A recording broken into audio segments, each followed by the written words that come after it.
রাগ করছো কেন গিন্নি? সারাদিন তোমাকে দেখতে পাইনি, তাই আর কি একটু খোঁজ নিচ্ছিলাম। আহারে মরে যাই, আর ঢং করো না তো। সারাদিন তো তোমার মতো পায়ের ওপর পা তুলে বসে থাকতে পারি না। সেই ভাগ্য নিয়ে আমি তো আর এই বাড়িতে আসিনি। কি দরকার সেটাই বলো। বলছি যে গিন্নি, আজ তো রবিবার, তা দুপুরে কি রান্না করছো গো? কি আবার রান্না হবে? সকালে যা বাজার করে এনেছো সেরকমই রান্না হচ্ছে। চুনো মাছের ঝোল, কুমড়োর ঘ্যাট, পেঁপের শুক্তো। ছ্যা, রবিবারের দুপুরেও এই খাবার? একটু অন্য কিছু করতে পারতে। এই সব তো রোগীদের খাবার। সকালে কি বাজার করেছো শুনি? বড় বড় কথা বলছো যে। জবে থেকে রিটায়ার করেছো তবে থেকে চুনোপুটি ছাড়া কিছু এনেছো ঘরে? কেন গিন্নি, সেদিন যে মাংস এনেছিলাম সেটা তো বলছো না? সেদিনটা কবে সে খেয়াল আছে? গত মাসে একদিন এনেছিলে, ব্যাস সেদিনই শেষ। আর কোনোদিনও এনেছো ঘরে মাংস? কিপ্টে মানুষ কোথাকার। আমি কিপটে গিন্নি? তুমি আমাকে কিপটে বললে? বলি কিপ্টে বলে আর কি অন্যায় করেছি শুনি? চুনোপুটি ছাড়া অন্য মাছ তুমি ঘরে আনবে না খরচার ভয়, আর অন্যদিকে তুমি রোজ দুপুরে মন্ডা মিঠাই খাওয়ার স্বপ্ন দেখবে। যত সব। না, কালকেই একটা বড় রুই কিনে আনবো দেখি। আমাকে কিপটে বলা?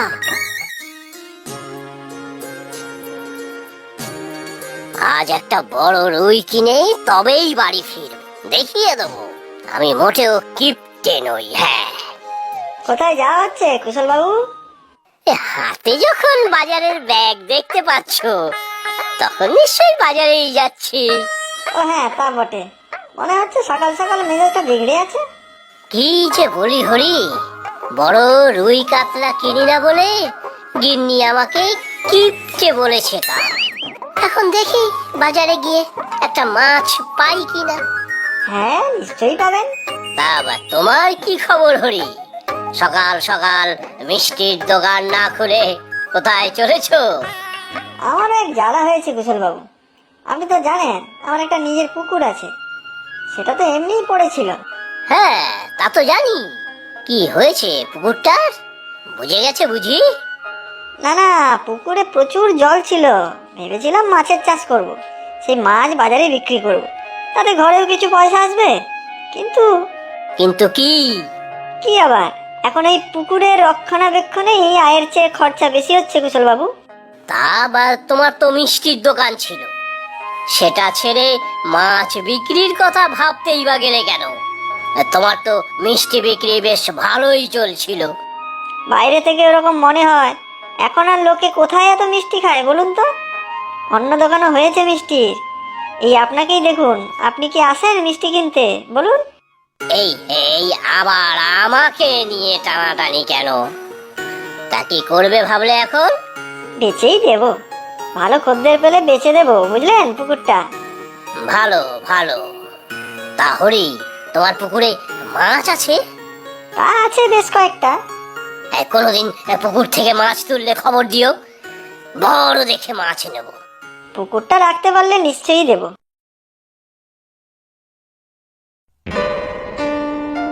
এই কি যেন শুনলাম, হরিময়রা পুকুর বেচবে। জানতে হচ্ছে ব্যাপারটা। আর এই কিপটে কুশলটাই বা কি করছিল? একবার যেতে হচ্ছে হরিময়রার বাড়ি।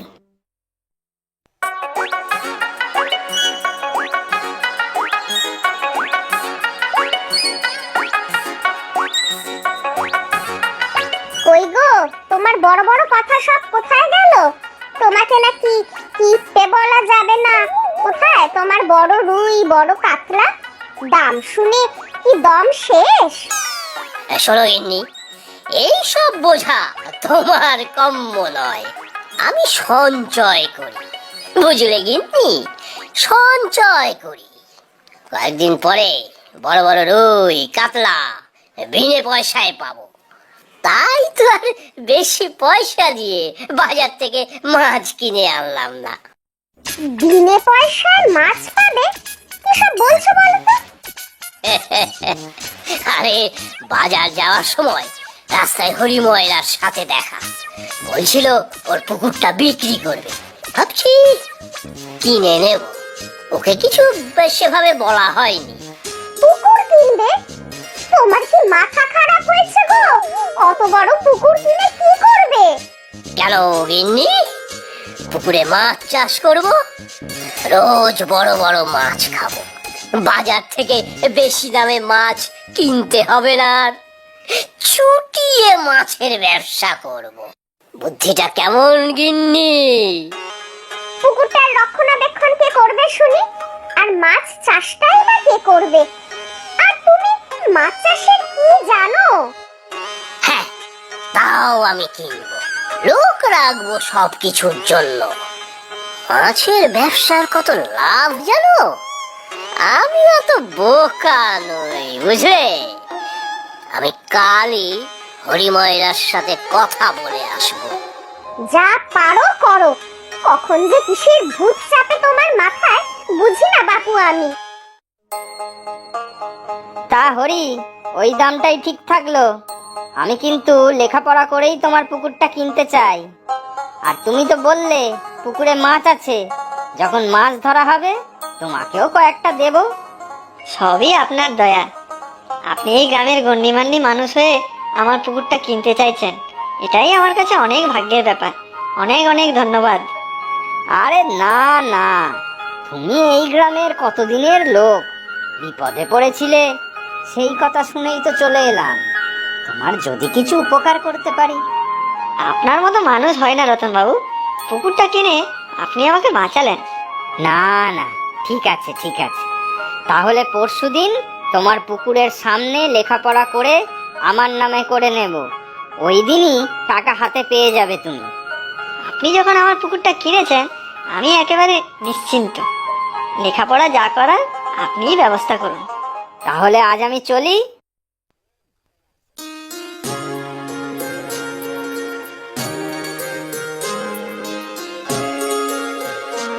হরি, ও হরি। আরে কুশল বাবু, আপনি এখানে? কোনো দরকার ছিল বুঝি? হ্যাঁ, দরকার তো ছিল। তুমি বলছিলে না তোমার পুকুর বিক্রি করবে, ভাবছি আমি কিনে নেবো তোমার পুকুরটা। কিন্তু কুশল বাবু। আমার কিন্তু কি, তোমার তো একজন ভালো খদ্দের চাই। হ্যাঁ কুশল বাবু, সে ভালো খদ্দের আমি পেয়ে গেছি। রতন বাবু একটু আগে এসে কথাবার্তা বলে গেছেন, উনি কিনবেন পুকুরটা। তুমি রতনটাকে পুকুরটা বেচে দিলে? গ্রামের ওরকম গণ্যমান্য লোক আমার মতো ছাপোষা মানুষের পুকুর কিনতে রাজি হয়েছে, তাই আর না করতে পারেনি। বেশ করেছো, আমার আর মাছের ব্যবসা করা হলো না, বড় বড় মাছও খাওয়া হলো না। তাড়াতাড়ি কর, যতটা পারবি পুকুর থেকে মাছ তুলে নিবি, আর মরা মাছগুলো পুকুরে ছেড়ে দিবি কিন্তু পরে। বেচারা হরি, পুকুরের একটা মাছও পাবে না ও, তার উপর বিনা পয়সায় পুকুরটা হাতিয়ে নেব ওর থেকে। কর কর তাড়াতাড়ি, ঝুড়িগুলো মাথায় তোল আর চল, কাল সকালে এবার যা হবার হবে।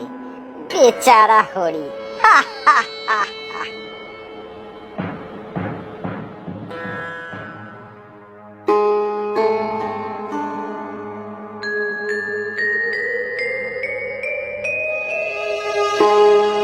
কি হয়েছে নাকি? কাল থেকে দেখছি তোমাকে বড্ড অস্থির অস্থির দেখাচ্ছে। অস্থির হব না গিন্নি, ওই রতনটার জন্য পুকুরটা হাতছাড়া হয়ে গেল। ও বেটা জোচ্চোর রতন 2 নম্বরই পয়সা করে মান্যিগণ্যি হয়েছে।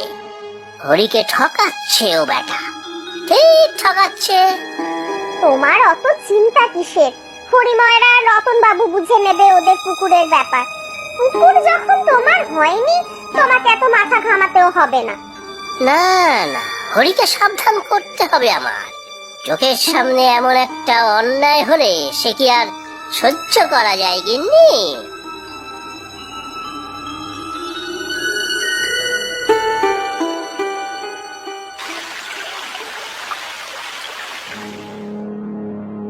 দেখেছো তো হরি, আমার যেমন কথা তেমন কাজ।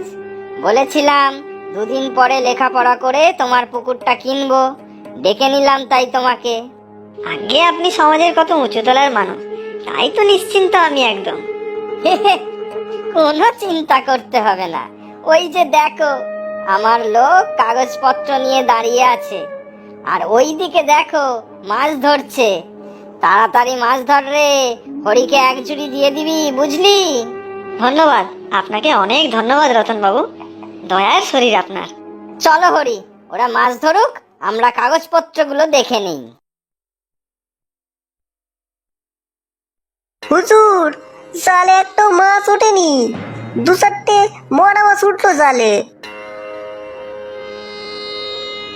না না, এরকম হতে পারে না, ভালো করে দেখো ভাই। হ্যাঁ হ্যাঁ, ঠিক করে জাল ফেল রে। ওহে হরি, এটা কি হলো? তুমি যে বললে অনেক মাছ টাছ পাওয়া যাবে, কোথায় কি?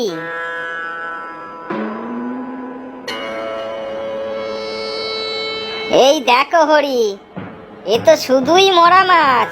তোমার পুকুরের জল ভালো তো? মাছগুলি মরলো কিভাবে? জানি না রতন বাবু, আমি যে কিছুই বুঝতে পারছি না, এরকম হওয়ার কথা ছিল না। এখন কি করা যাবে হরি? তোমার উপকার করতে গিয়ে আমি তো ফেঁসে গেলাম। এমন পচা পুকুর নিয়ে কি করব বলো তো আমি? না না রতন বাবু, এসব কি বলছেন? আপনাকে বরং কিনতে হবে না পুকুরটা, আমি দেখছি মরা মাছ কিভাবে পুকুরে আসলো। তার কিভাবে সম্ভব হরি? তুমি তো সই করে দিলে কাগজে, পুকুরটা তো এখন আমার, কিন্তু খুব ঠকিয়ে দিলে হে আমাকে। তাহলে কি হবে এখন রতন বাবু? কি আর হবে, এত বড় পুকুর তো নষ্ট করে দিতে পারি না, পুকুরের জল পরিষ্কার করতে হবে আমাকে। কিন্তু হরি, আমি তোমাকে এই পুকুরের জন্য কোনো টাকা দিতে পারবো না, পুকুর পরিষ্কার করতেই তো মেলা খরচা। মানে কেন রতন বাবু? কেন মানে, আমি যার জন্য পুকুরটা কিনলাম সেই পুকুরের না জল ভালো না মাছ ভালো, তাহলে টাকার কথা আসছে কোথা থেকে? বেশি বাড়াবাড়ি করবে তো পুলিশে দেব। থানার বড়বাবু আমার কত খাতির করে জানিস? এইরকম করবেন না রতন বাবু, আমি একেবারে সর্বশান্ত হয়ে যাব। এইরকম করবেন না, আমি গরিব মানুষ। আমি জানতাম ঠিক এইরকম কিছু একটা হবে। কুকুরের লেজ কখনো সোজা হয় না। কে? তোর কি চাই এখানে কুশল? চাই তো অনেক কিছুই চাই, তবে সবার আগে তোর জোর চুরি বন্ধ করতে চাই। কি সব যাতা বলছিস? তুই আবার এসবের মধ্যে ঢুকতে যাচ্ছিস কেন? না না, তোদের মধ্যে ঢুকেছি কোথায়? আমি হরির পুকুর কিনতে গিয়েছিলাম, তা তুই আগে ভাগেই কিনে ফেললি সেটা। এখন ভাবছি পুকুর তোর থাক, আমি বরং পুকুরের আশেপাশে জমিটা কিনবো। কে হরি, রাজি তো? আমি কিন্তু তোমাকে টাকা দিয়ে নেব। হ্যাঁ, আমার কিছুই মাথায় ঢুকছে না কুশল বাবু, রতন বাবু যে পুকুরের জন্য কোনো টাকাই দিতে চাইছেন না। তা আমি কি করব বলো? আমি যে জায়গাটা কিনবো তার টাকা আমি তোমায় দিয়ে দেবো। হ্যাঁ, এর মানে কি, পুকুরের আশপাশের জমি এইভাবে কেনা যায় নাকি? তাহলে আমি পুকুর ব্যবহার করব কি করে শুনি? পুকুর ব্যবহার করতে হলে তো আমাকে ওখান দিয়ে যাতায়াত করতে হবে। তা আমি কি জানি ভাই, সে তুই কিভাবে তোর পুকুর ব্যবহার করবি তুই জানিস। তবে আমার কেনা জায়গা দিয়ে হাঁটা বা যাতায়াত করা যাবে না। হ্যাঁ, চারদিকে বেড়া দিয়ে দেবো, আমিও তোর পুকুরে হাত দেবো না। এ কিভাবে ফাঁসলাম রে? কুশলটা ঠিক কিছু আন্দাজ করেছে, তাই এরকম চাল চেলেছে। আমার দরকার নেই পুকুরের, তারপর আমার একুল ওকুল সব যাবে। কিরে, কি হলো? কি ভাবছিস? না না, আমার কোনো পুকুর টুকুর চাই না। এই রাখ ও পুকুর, আমি চললাম। এই চল তোরা। কিছু বুঝলে হরি? রতন তোমাকে ঠকিয়ে তোমার থেকে পুকুরটা হাতিয়ে নিতে চাইছিল। আমি তো ভালো করেই চিনি ওকে, মহা জোচ্চোর। আপনাকে কি বলে যে ধন্যবাদ জানাবো, কত বড় ক্ষতির হাত থেকে বাঁচালেন আমাকে। এই পুকুরের জমি সব আমি আপনাকেই বিক্রি করলাম। সত্যি? তাহলে আমি মাছের ব্যবসা করতে পারবো, বড় বড় রুই কাতলা খেতে পারবো। আমাকে একটু সাহায্য করো কিন্তু ভাই। তার বলতে আমি সব দেখিয়ে দেবো আপনাকে। আমিও এবার দেখিয়ে দেবো আমার গিন্নিকে।